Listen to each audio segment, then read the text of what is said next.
welcome to London. Welcome to the History Lord and welcome to our 150th video for the History Lord. You join us here today. We're actually at Horse Guards, and behind me is the English Civil War Society. And these are the King's Guard, or the King's Troop, or the King's Army. I can't remember what they're called now, but these are here today on the 30th of January, and this is in commemoration of the execution of Charles I in 1649. Let's have a look at the action for a moment.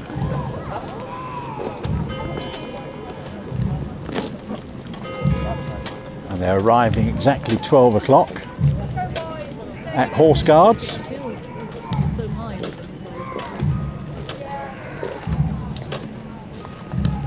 There are many videos on YouTube and on the internet that tell you how the English Civil War started.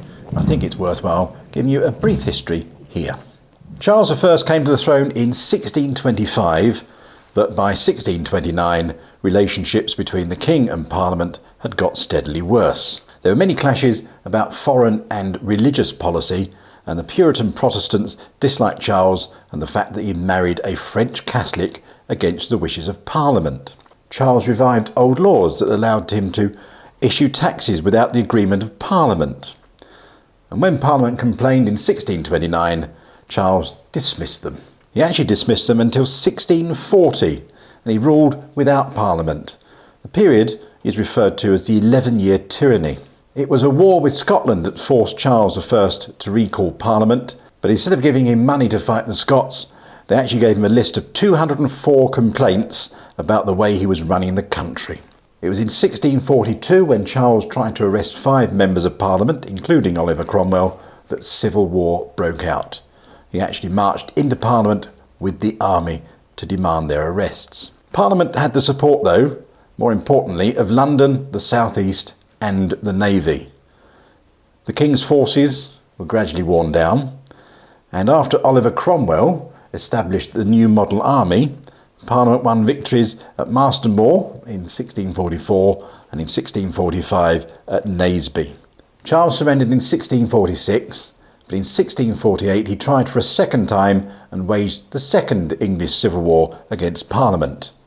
For this he was arrested, put on trial and found guilty of treason, and he was executed on the 30th of January 1649, a date that we're commemorating in this video.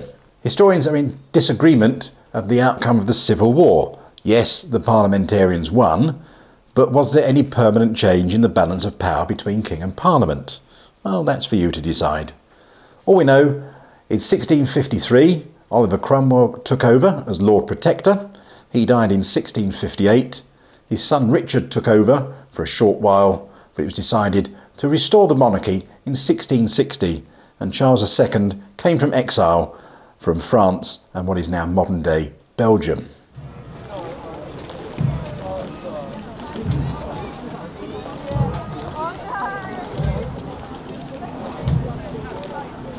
So this is from the English Civil War Society's own website, and it says that it's with great solemnity that soldiers will carry their arms in funeral order, and a wreath which remembers His Majesty's horrid murder is to be escorted along the Mall onto Horse Guards, where the whole army is formed up. There'll be a religious drumhead service, a colours trooped and blessed, and the oath of loyalty is administered, and commissions are awarded and presented. The wreath you saw will be laid at Banqueting Hall, which is the site of his actual execution, at 2 p.m. on the afternoon of the 30th of January 1649. Another wreath will be laid at 2 p.m. at the statue of King Charles I, which is on the junction of Whitehall and Trafalgar Square, the site where the Charing Cross was erected to celebrate Eleanor, the wife of Edward I.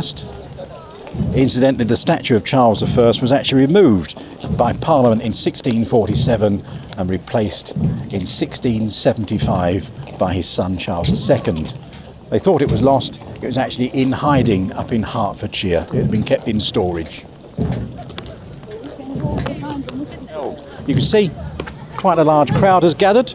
It only happens once a year, and this is the first time it's happened in a couple of years because of the regulations and the restrictions that we've had. but this started back in 1972, this actual commemoration of the execution of Charles I, or as the King's Troop call it, the murder of Charles I.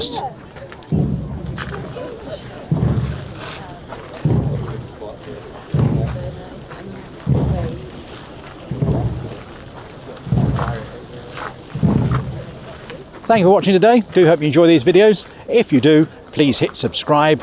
If you want to know when videos are uploaded, there's a notification bell just down below. If you want to see what we do outside of these videos, then please go to historylore.co.uk, see about the walking tour of London, or have a look down below and see about James's YouTube channel, which is called Last Line Films.